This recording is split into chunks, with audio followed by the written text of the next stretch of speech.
যোহন ৬ অধ্যায়ে বলা হয়েছে যে আমার মাংস ভোজন করে সে আমার কারণে বাঁচবে।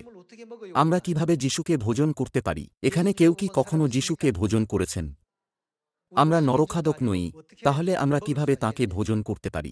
ভোজন করার এই কার্যকে ঈশ্বর নিস্তার পর্ব নামে পরিচিত পবিত্র বিধির মধ্যে অন্তর্ভুক্ত করেছেন। নিস্তার পর্বের রুটি এবং নিস্তার পর্বের দ্রাক্ষারস আমার মাংস ও আমার রক্তকে সম্বোধিত করে। যারা এটা ভোজন ও পান করবে তারা সদোষ জ্ঞানদায়ক বৃক্ষ থেকে খাওয়ার পাপ থেকে মুক্ত হবে।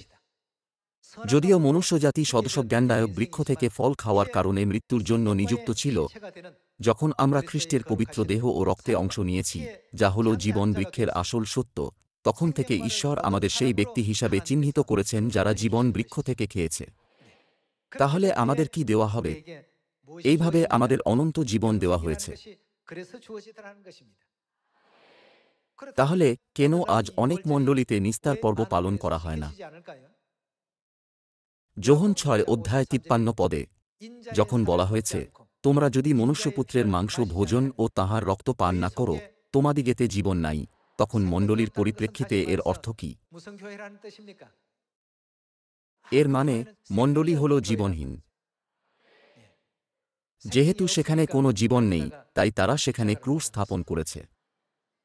ক্রুশ হল একটা চিহ্নস্বরূপ যা কবরের সামনে লাগানো হয়। তারা অখ্রিস্টান পৌত্তলিক ধর্মের সমস্ত রীতিনীতি গ্রহণ ও স্বীকার করেছিল। ঈশ্বর বলেছিলেন, সেগুলি সমস্ত হল মূর্তি, তাই সেগুলি অবশ্যই ধ্বংস হবে। বাইবেল হাজার হাজার বছর ধরে এই বিষয়ে জোর দিচ্ছে। তারা এটাকে একটা চিহ্ন হিসাবে চিহ্নিত করেছে যে সেখানে কোনো জীবন নেই। যখন আপনারা এমন কোনো মণ্ডলীতে যান যেখানে ক্রুশ আছে, সেগুলির মধ্যে কি অনুপস্থিত থাকে? সেখানে মনুষ্যপুত্রের মাংস ও রক্ত থাকে না এবং নিস্তার পর্বও থাকে না। এটা খুবই দুর্ভাগ্যের বিষয় যে বাইবেলে নিস্তার পর্বের বিষয়ে অনেক উল্লেখ ও শিক্ষা এবং এই সত্য থাকা সত্ত্বেও যে যিশু এটা পালন করেছিলেন, তারা এটা পালন করে না। আসুন মথি ২৮ অধ্যায় ১৮ পদ দেখি। মথি ২৮ অধ্যায় ১৮ পদে লেখা আছে, তখন যিশু নিকটে আসিয়া তাহাদের সহিত কথা কহিলেন, বলিলেন, স্বর্গে ও পৃথিবীতে সমস্ত কর্তৃত্ব আমাকে দত্ত হইয়াছে।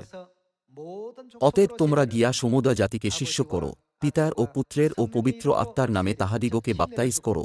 আমি তোমাদিগকে যাহা যাহা আজ্ঞা করিয়াছি, সে সমস্ত পালন করিতে তাহাদিগকে শিক্ষা দেও।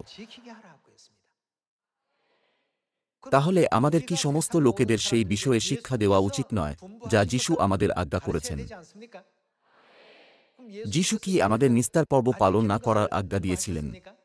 তিনি নিজেই তাঁর শিষ্যদের কাছে ঘোষণা করেছিলেন যে তিনি এটা পালন করবেন।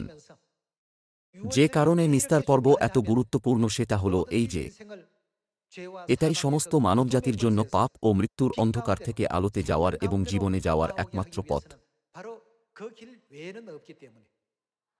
এই জন্য সেই প্রতিজ্ঞাকে বোঝানোর জন্য ঈশ্বর এটাকে নতুন নিয়ম বলে মুদ্রাঙ্কিত করেছিলেন।